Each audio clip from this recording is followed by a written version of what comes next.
Welcome to the Sunbird Crochet Podcast.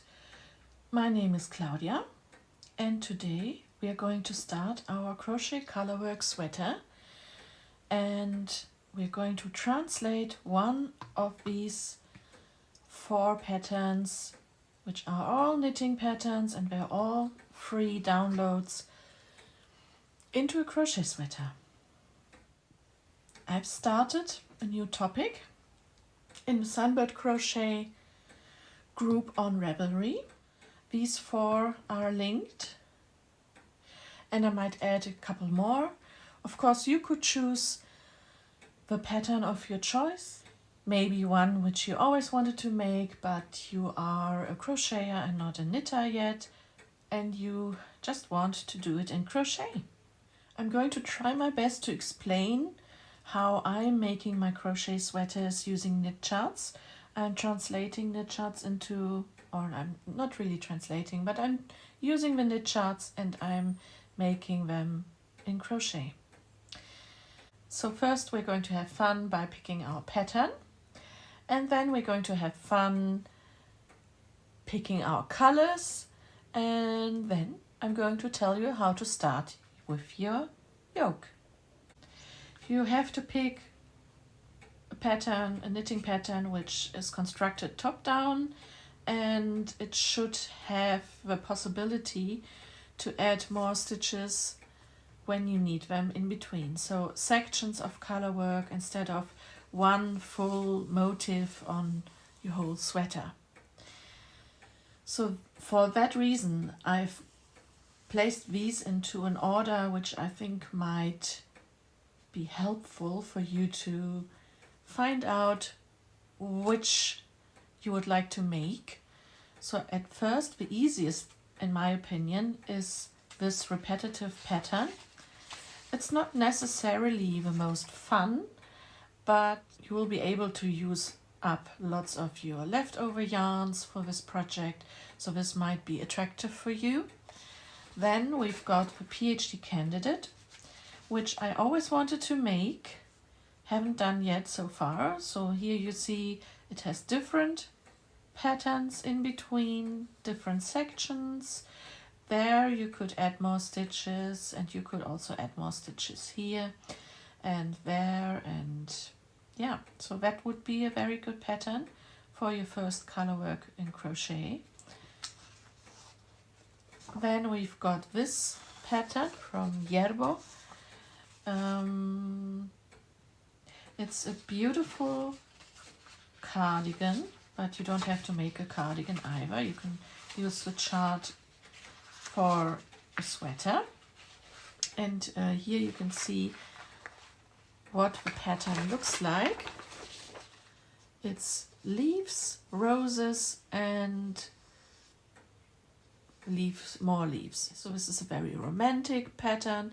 If you're into that, I would call this a more difficult pattern to choose because the motifs are not symmetrical as they are in themselves. Obviously it's symmetrical when you repeat the pattern, but this is more difficult, I would say. Still not the most difficult because you're only working with 2 colors at a time. You don't have to work with 3 strands of yarn or 4 strands of yarn, so that's doable. And then I've added here the Rev cardigan. You could do this as a sweater. This is also a free pattern, and here you can see that there are no sections in between where you could add more stitches, although here you could always add more stitches, and then the top part wouldn't work together or wouldn't align as such or as well with the bottom part. You could create a section in between the top section and the bottom section. It would change the look of a sweater. You would have more space in this area here. You would have more space between the top flowers and the bottom flowers, but that might be okay for you. I think we're going to keep this easy, and we're going to make the easiest one, the khaki paita. For this project I'm using a 3.5mm hook, a stitch marker and some leftover yarn in fingering weight. So for this you will need to know which stitch we are going to use, how many stitches we are going to cast on, so to say. Now go off, pick your colors, think about which colors would give you the most joy, and then I'm going to see you here for the methods of casting on your projects. How many stitches are you going to need and which stitch are we going to use for color work. Now, all we need from this knit pattern is the chart. You don't need any of the needle sizes, the gauge won't work for your crochet, and yeah, this is all not working for your crochet, but don't panic. We're going to need the chart, and that's it. Now, a little bit of how to read a knit chart. The beginning of your knit chart is down here. Usually you would see here your knit chart beginning, but in this particular pattern the gray area is omitted, so this is growing. You have a beginning 3 stitches. You begin your, this is the pattern repeat, so you begin with 3 stitches only, and then you're going to increase in round number 6. You're going to put 2 stitches in here, 1 in here and 2 stitches in here. This is indicated by this leaning, wide leaning to the right, and when you see that you have here 5 stitches, so you have increased by 2 stitches. Because this is a round yoke, so we are going to increase gradually to make it wider, more, to create more fabric. And you need a multiple of these number of stitches to start your sweater. Basically your first round starts here with the white, and you've got 3 stitches in your first round. This is your pattern repeat, and to start your sweater you need a multiple of these number of stitches. So in this case we need a multiple of 3 stitches. We're going to cast on a multiple of 3 stitches, and you can do this by either chaining the amount of stitches you need to fit around your head, because you want to be able to pull the sweater over your head. That's the minimum size of your cast on, and you can make it wider, of course. This is all rather a recipe, as you can see. So let's start with this section here. I have a long tail cast on method, which is unfortunately copyrighted, so I can't show it to you completely. I'm going to pull some yarn off. Doesn't matter, I've got enough yarn. Basically the width of my 2 arm lengths plus a little bit more. And you can also, well, you can make a normal chain and work into these stitches, although that's not very stretchy, and you would like to have a stretchy beginning of your yoke. You could also make a row of chainless single crochets, so you are creating an elastic number of stitches. Okay, these are 90 stitches. Let's see, this is quite elastic, as you can see. I'm going to link this cast on method. As I said, it's copyrighted, so I can't really show you. Hold this together and then you can see, okay, this is still a little too small.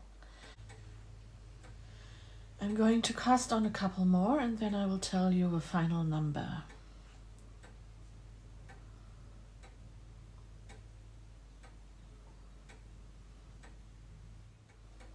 Okay, I've got now 111 stitches, and I believe that this will stretch enough for my head, but it won't stretch so much that it would let my sweater slip over my shoulders. 37 times the 3 stitches here. Now let's join this in the round, and let's be careful not to twist our beginning chain. So I'm going to hold it here. I'm running it down, not letting it twist. And then I'm going to join this here in my first stitch with a slip stitch. There you go. And now I'm going to chain 1, and I'm going to work 1 single crochet all around my chain. Okay? This is US terms. Have I mentioned this?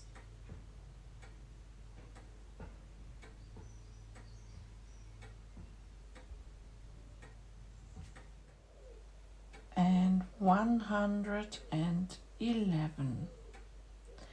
I'm going to slip stitch into my first stitch, pull it tight, and chain 1. Okay, so this is my first round of my sweater.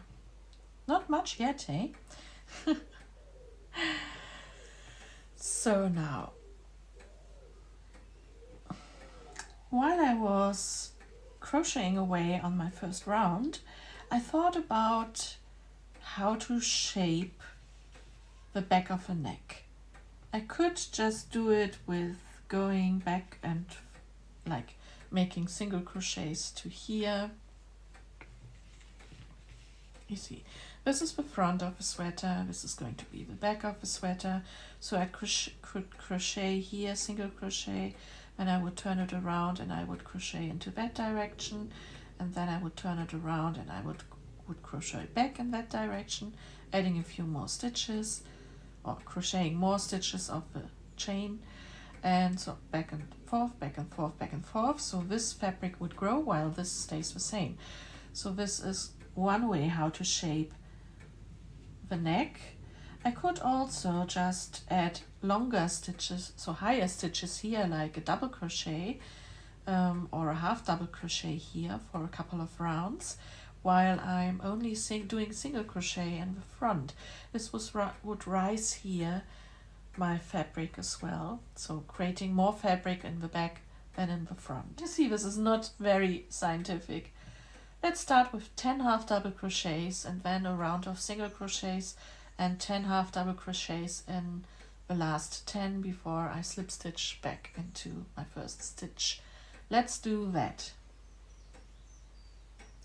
So in this case, I actually want to chain 2 to rise to the height of a half double crochet. So let's make 10 half double crochets. 1, 2, 3, 4, 5, 6, 7, 8, 9, 10. And now I'm going to do single crochets before I reach the point where I have 10 stitches left, and I'm going to make another 10 half double crochets into these last 10 stitches. And then I'm going to repeat that, but instead of 10 I'm going to make 12 half double crochets. So let's do that for, let's say I'm going to do this in 3 rounds now. So the first round is 10 half double crochets on each side, so 20 in total. The next will be 12, so that's 24, and then 14, so that's 28. And then I'm going to do a round of just single crochets around. This will hopefully give me some kind of neck shaping.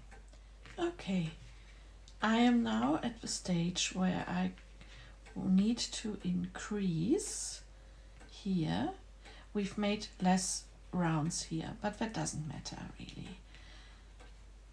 We need to increase the number of stitches. So instead of 3 stitches, we need 5.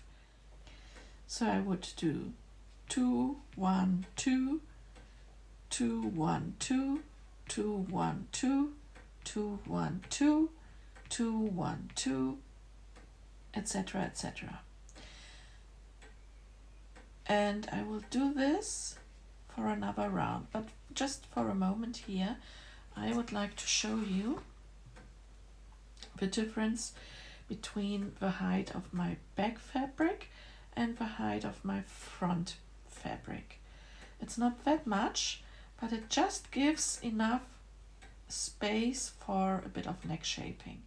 The reason why we do neck shaping is because we want the front to be lower, and so we don't get a feeling of getting throttled. We need this to be higher. So if I do this, then you can see that my line in the front is a little bit lower than my line in the back. So that means that I have more space for my throat here.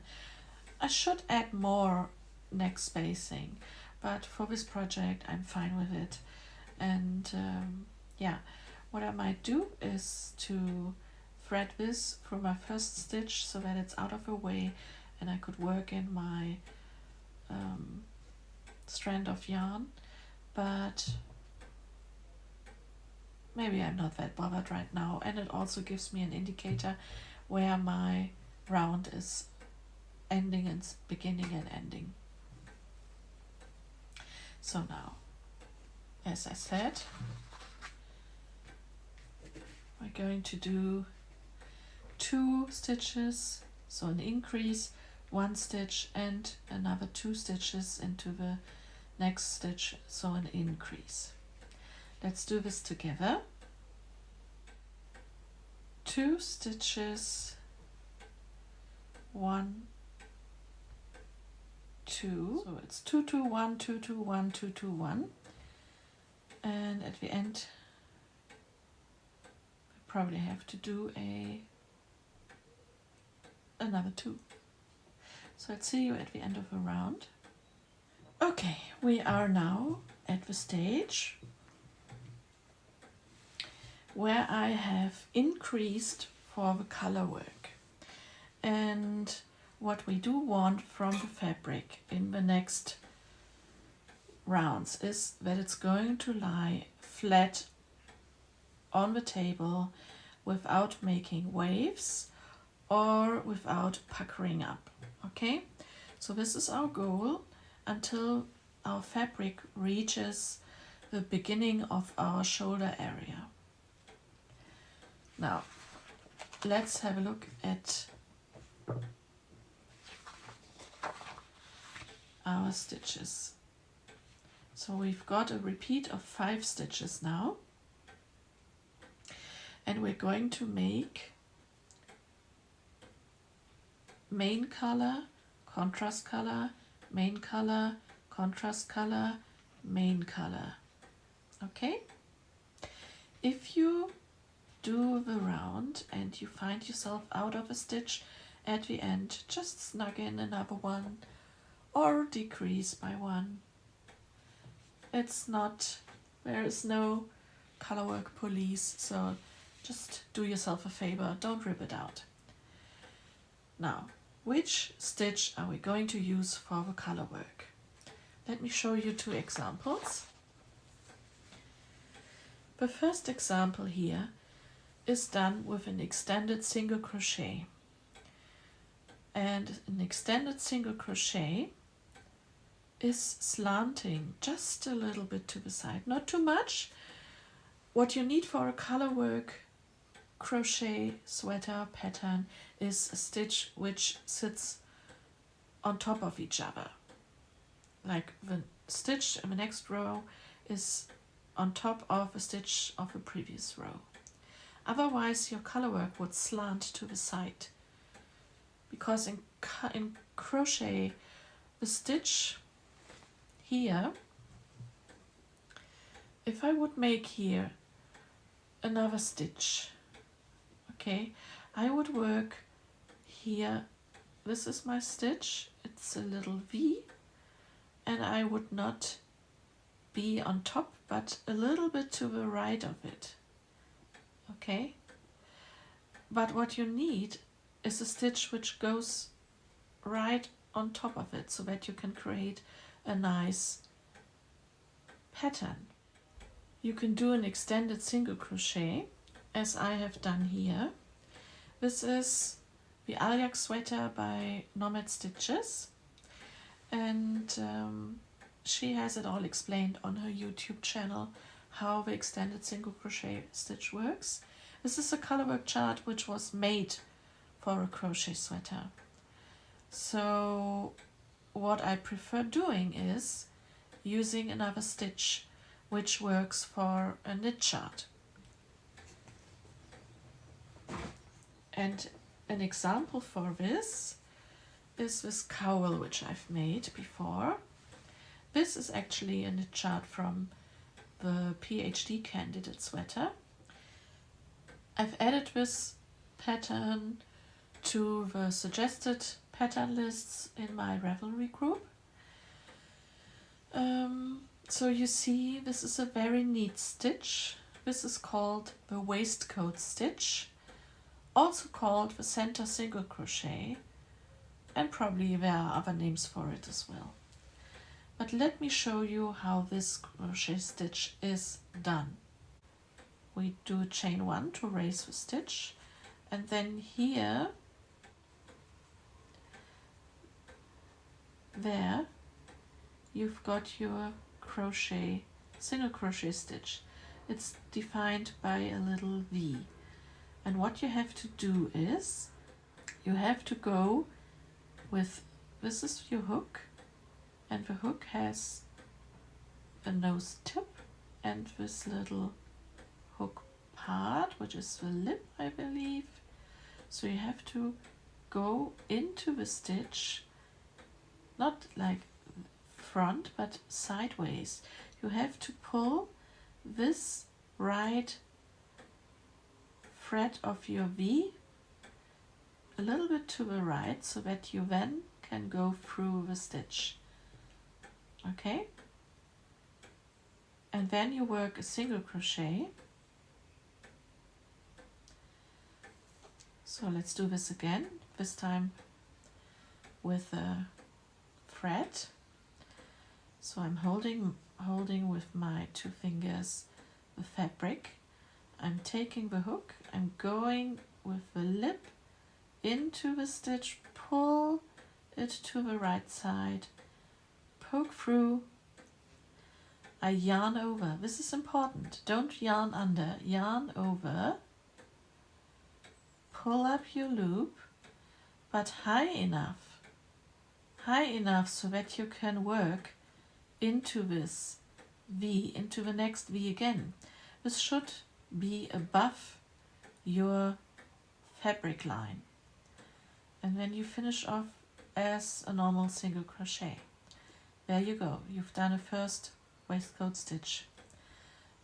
Again, go with your hook nose between the 2 strands of yarn, pull the right strand to the right, poke through, yarn over, and pull your yarn up.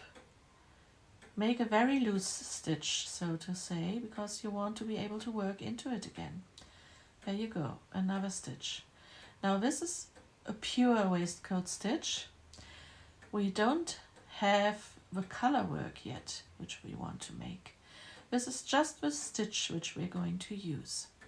Now, back to the color work. We're going to use 2 different colors, and we're going to make again here main color, which is this one, contrast color. Editing me here just discovered that this red lining square means that this is the repeat. So instead of taking this as the whole repeat, this is actually the repeat. So it is alternating main color, contrast color, main color, contrast color, main color, contrast color. There you go. So what I've done here is in fact wrong. I've done main color, contrast color, main color, contrast color, main color, etc., etc. Is Claudia going to rip this out? No, she isn't. Just don't make the same mistake as I did. So for this beginning, I will take a very contrast color so that you can see this actually. So, how do you join the color? I'm just taking the next color, leaving a little bit of a tail. I'm holding it here with my finger, and I'm holding it to here along the line, very loosely. So let's make the first stitch in my main color in the waistcoat stitch, and I'm working over my second yarn. Okay, this would be the waistcoat stitch. However, since we are already changing color there,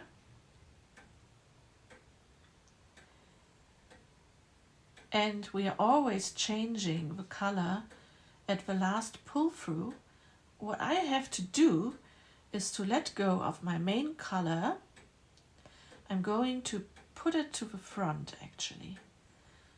Okay, and I'm going to pick up my contrast color, and I'm going to do the yarn over pull through with my contrast color.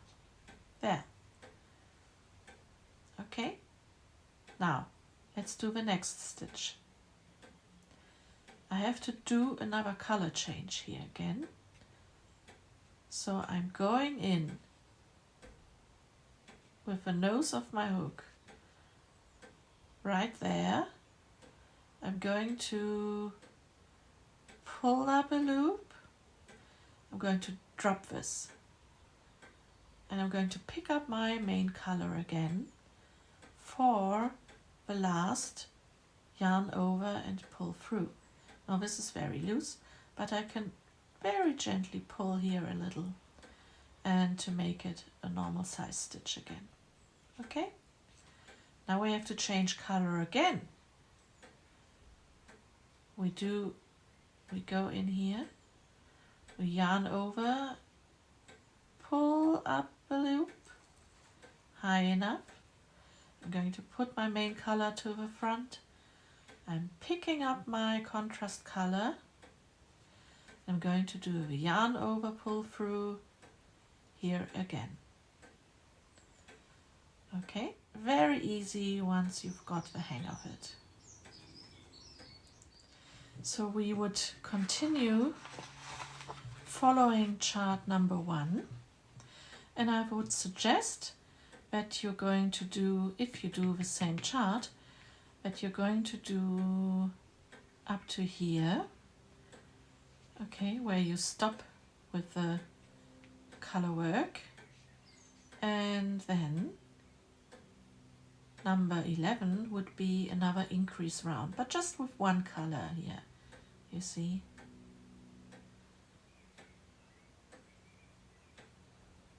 So let's do up to here, and we will meet again once we're done with this. So we're going to do up to round number 10.